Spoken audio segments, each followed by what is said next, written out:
Because then if we bring the shadow up to this edge, add some of these texture lines.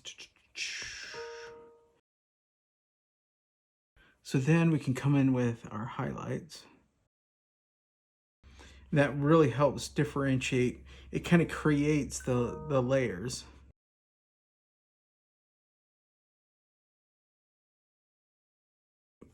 Maybe there's some of the skin that kind of connects to that section. Oh, let me smooth out this shadow.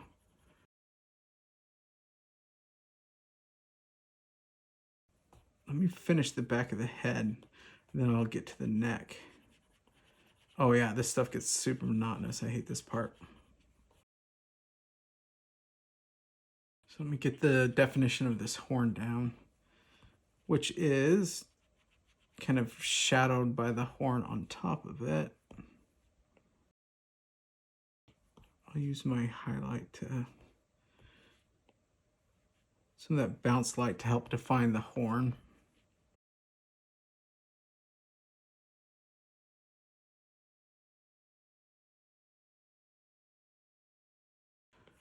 Kind of give the horn an edge. Whoops. Let's soften this hard line. Too thick. Oh, but what I need to do is come in and shade this. So I'll probably shade this pretty dark, so the horn in front of it stands out. And same with this. But it's tricky because these scales are out higher, so they're going to pick up more light.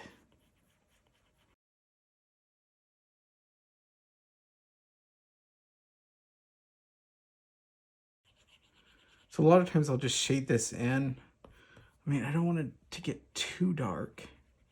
But then I'll rely on my eraser to create the texture.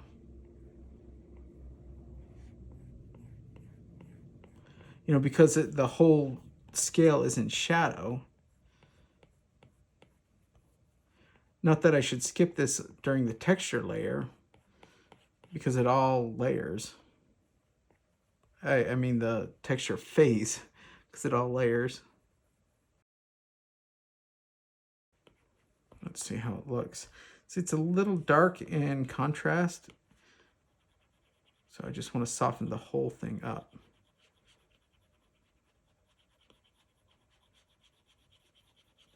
And I'm just very lightly going over it. Because then I can come back in and reinforce this line, that line.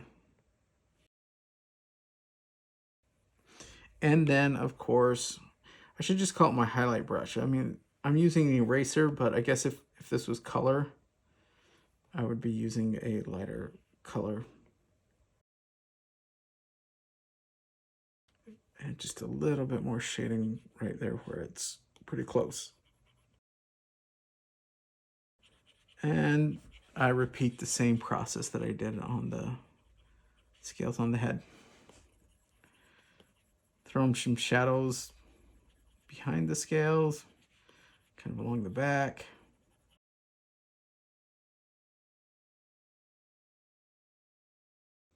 And I want to add in the shadows. They'll kind of be divots in between each one of these. So I can go in and just push those shadows really quick.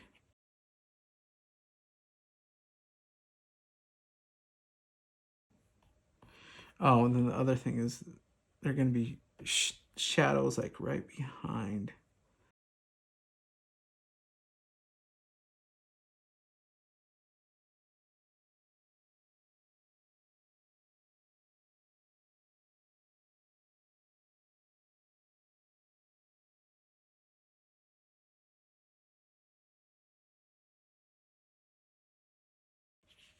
Obviously, the shadow is going to be the darkest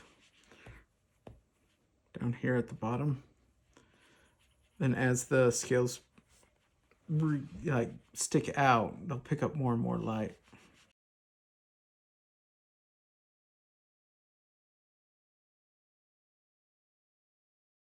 See, and those lines are super annoying.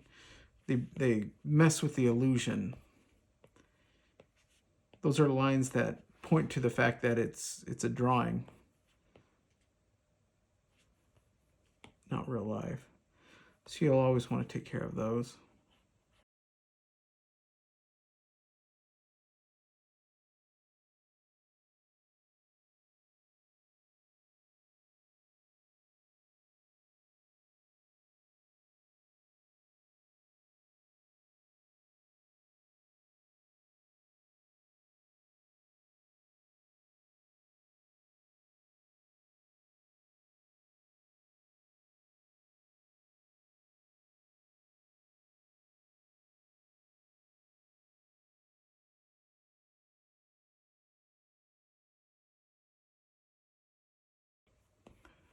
This does get kind of tedious, which is annoying. And it's times like this I'm like, why do I do drawing? I just need to learn how to paint. Drawing's the worst. There's just so much detail you can get in drawing. I think that's when I'm just a sucker for the detail. Okay, once again, spine. Oh man, that looks all messy and gross and kind of muddy. And look, even just laying an additional layer of shading on top, it will add to the areas that are already shaded. So it's like, I keep saying enhancement, it's an enhancement layer. I got a little dark shadow right there, which is a little out of place. It's just made it darker. Let's soften that up. Maybe we add a little bit more shadow to here. I always hate the spine just because pattern just repeats so much. You're like, oh my gosh, I've been here forever.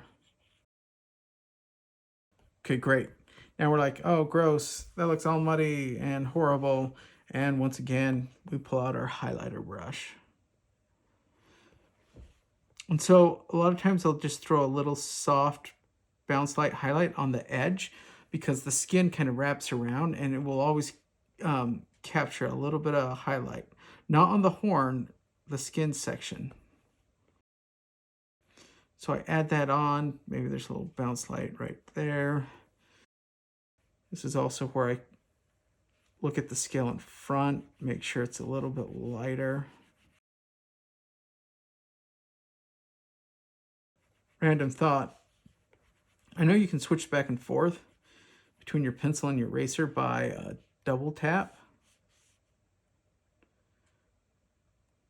But I find it so awkward to let go of my pencil and try and tap it. Like I wish it was a button. Because that's what I was used to on my Wacom tablet. That was really easy. Thinking about the lighting, making sure scales don't get too dark.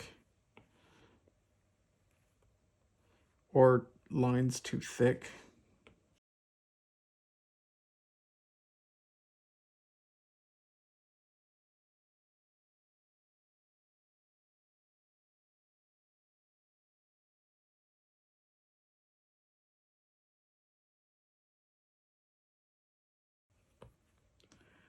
And sometimes we have to be mindful of the shape right here, how it might pick up a little bit more light, but it's like a soft blend.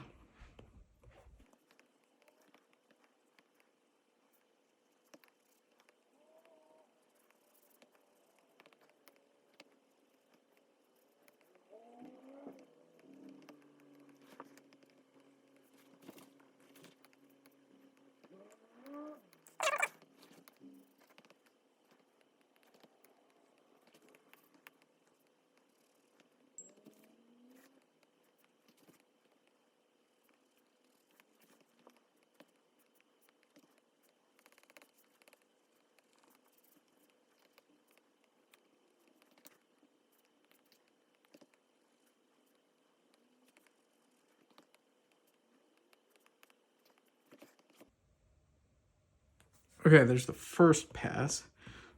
Let me go back and just soften up some of these shadows. Sometimes they get a little dark. And you want a hierarchy of your values. There we go. Because underneath the chin is going to be a lot darker than out here. So then let me even this out.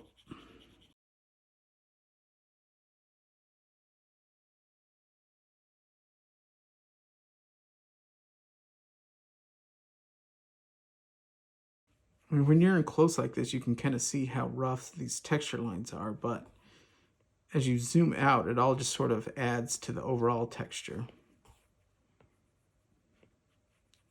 So what I'm doing now is making sure these horns are a little bit lighter because a lot of the shading got in.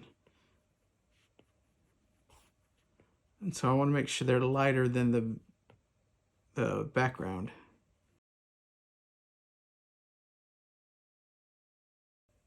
And obviously,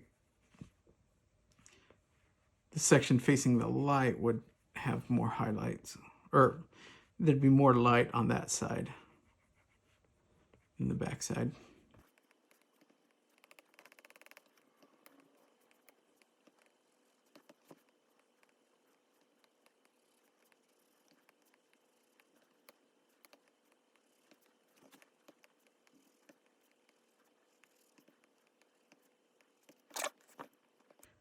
Sweet. Okay. Now I'm just going to add a little bit of shadow throughout here just to help it all blend. This one's really important to follow your same texture lines. Oops. Because it'll become noticeable if you switch up your line quality.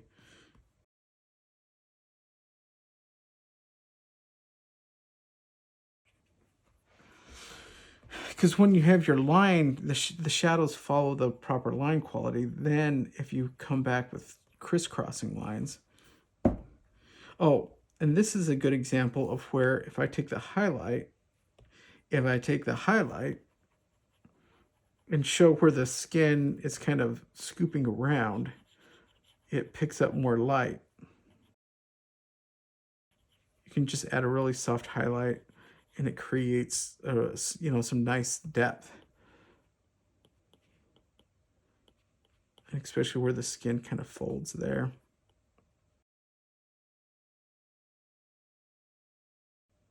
Just want to enhance some of these texture lines right here. So yeah, now I just need to, and for these scales, the one on top shadows the one underneath. And don't worry if it crosses over because we have our magic highlight brush. Maybe a little shadow as it connects right there. Just kind of push some of these shadows underneath. One time I was drawing and I was really sleepy, dozed off, my hand rested on it, and undid a whole bunch of my drawing. It's awesome. I mean, I was able to redo, but if I wasn't paying attention and exited out. Okay, let me give a little bit stronger shadow on the bottom part of the scale.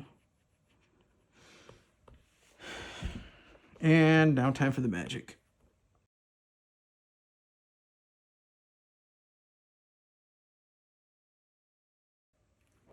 Oh, so then on these scales, that kind of, there'll be like a little edge right there, and it helps separate from the shadow underneath it.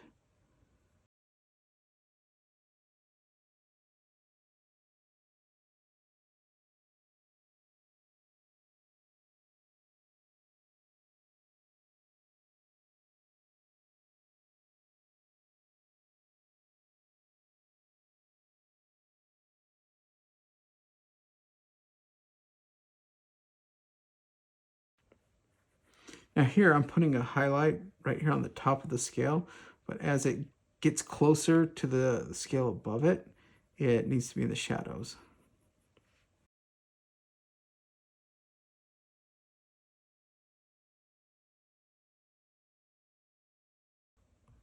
Actually, I almost think we're done. Actually, looking at this, let's add just a little bit of shadow. So the lower portion of the neck is a little bit more in the shadow than the upper portion. And see, once those highlights and those texture lines in place, you can just shade right on top of it and it still maintains it.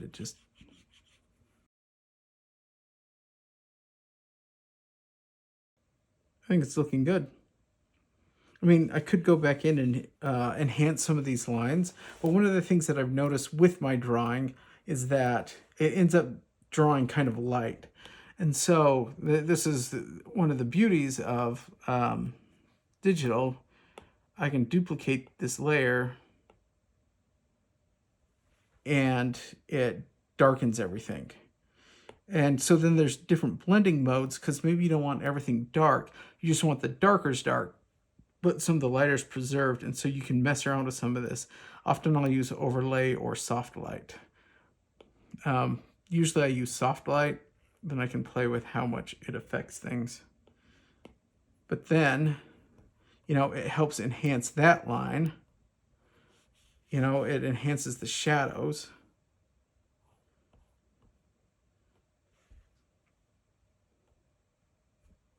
And we're good. Of course, then I could sit here and look. And then what I'll do is delete that because then I see some of these shadows. Oop, my brush is too big.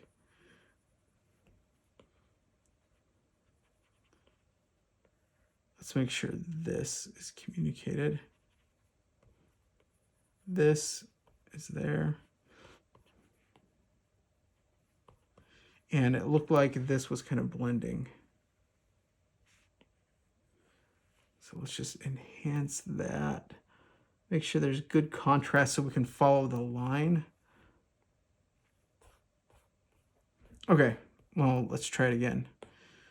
Duplicate the layer, set to soft light.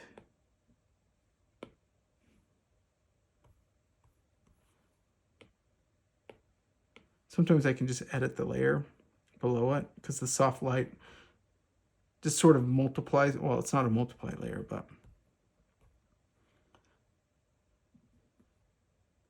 yeah, then I sit here and stare at it for, 40 minutes deciding everything I did wrong and everything I needed better. No, it's good. Like at this point, I would say we're good to go.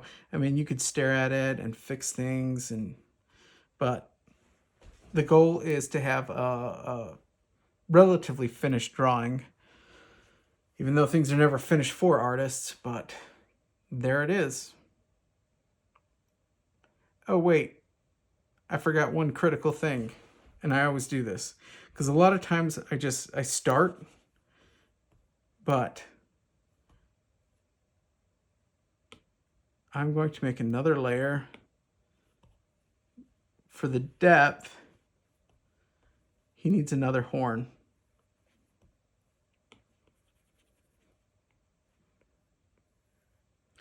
And I'd make that on a separate layer so that I can just make sure all the lines flow. I don't want to worry about stopping my lines where the other drawing begins.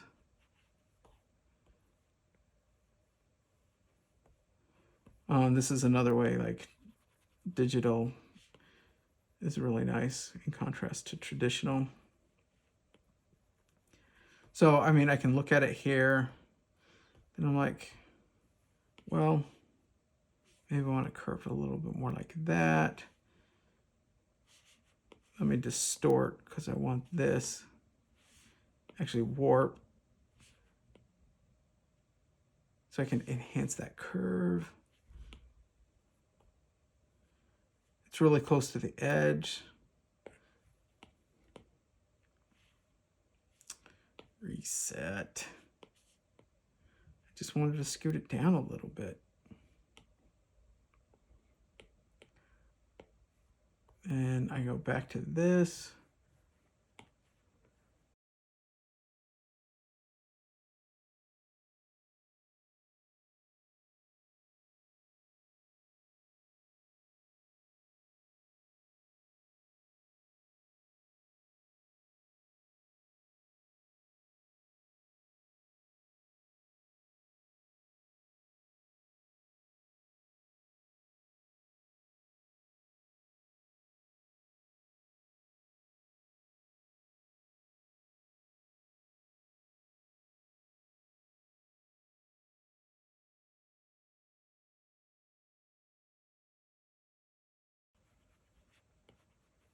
Okay, one of the things that I'll do just to help with the illusion of depth is if I just drop the opacity a little bit, you know, and then it doesn't compete so much with the scales in front of it.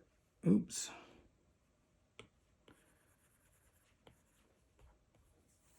And I mean, you can go back and adjust things.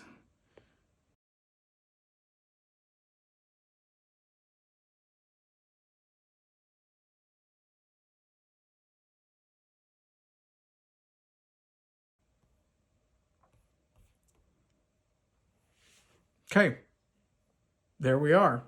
We've finished.